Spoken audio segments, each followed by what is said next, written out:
Morning, people. Well, very late morning. But yeah, nice to see a few on the PAP Live last night. That was fun.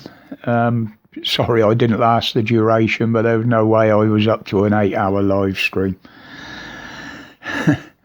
It knackered me out just the 4 hours, but it was absolutely wonderful to see everybody in there, and thank you for your kind words in there as well, all those that were in there. So let's get on with today, being as I'm feeling a little bit chipper after that. Now, the choice of petrol or electric vehicles has been a very large debate over the last couple of years. Woohoo! Free gas! But it appears that the decision has been made for us, because the way things are going, we won't be able to afford either. We won't be able to afford the electric to charge them or the petrol to run the fuel cars. So it'll just be, personal travel will just be another luxury for the entitled and the elite.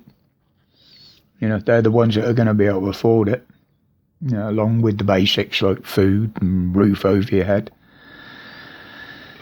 But yeah, now we got cranky. Oh my God!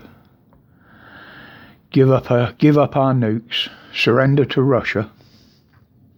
But if she gets a referendum, she still wants us to fund them.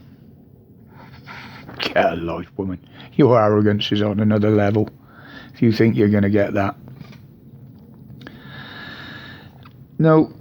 It was obvious I was going to end up talking about what's happening out yonder. But I picked up on a story that's not being talked about. Now, this stems from a BBC interview that was being done live. And it was an ex-copper and his wife had gone over and were helping on the borders, helping the refugees coming over. Now, what he was concerned about was majority of them are women and children, in particular young women with children. And he said there's some rather unsavoury guys that hang around the border. They'll offer rides, lifts to wherever, and people are getting in their cars without telling any of the officials where they're going, who they're with, where they're staying, and just being driven off. Now, as soon as he pointed out that there's not only a slave trade in the Middle East and other places out there, but there is also a sex trade. He said, in particular with vulnerable women and kids coming in.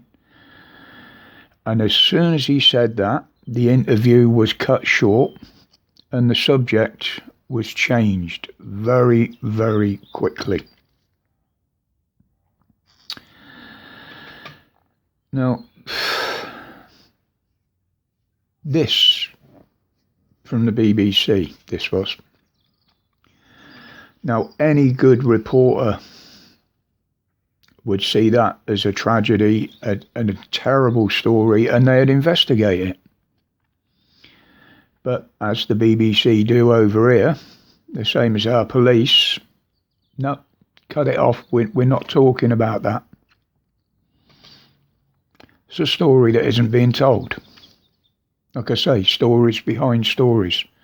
Yes, there's thousands of refugees, but a majority of them are women and kids. You know, there's a few olds in there, but the majority of them are women and kids. Now, if people don't know where these people are going, they could end up anywhere. And that's the truth of it. People smugglers will be there spreading the rumours. Oh, you won't get to here, you won't get to the UK. Pay us, we'll get you there. And before we know it, we've got more channel paddlers. And you won't be able to distinguish the ones that need help and that should be helped from those that don't. If you see my point in that.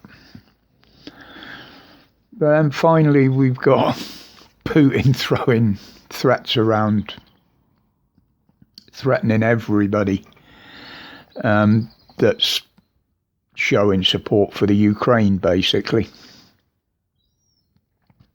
Saying that there will be repercussions. But what he's not saying is how much these countries that are supporting the Ukraine are also supporting him by continuing to buy gas and oil off them. If you were serious about threatening people, Putin, you'd cut that. But you won't, because that's the only income your country's got now.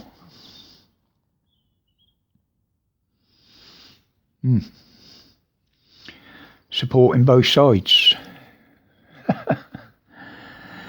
But we see it happening. This mad world, nobody tells the truth. Nobody shows the truth. And therefore, we don't know the truth. That's how the world is now. Anyway, guys, I'll keep this one short. I've actually got some chores to do today, and I'm determined to do them no matter how tired I get.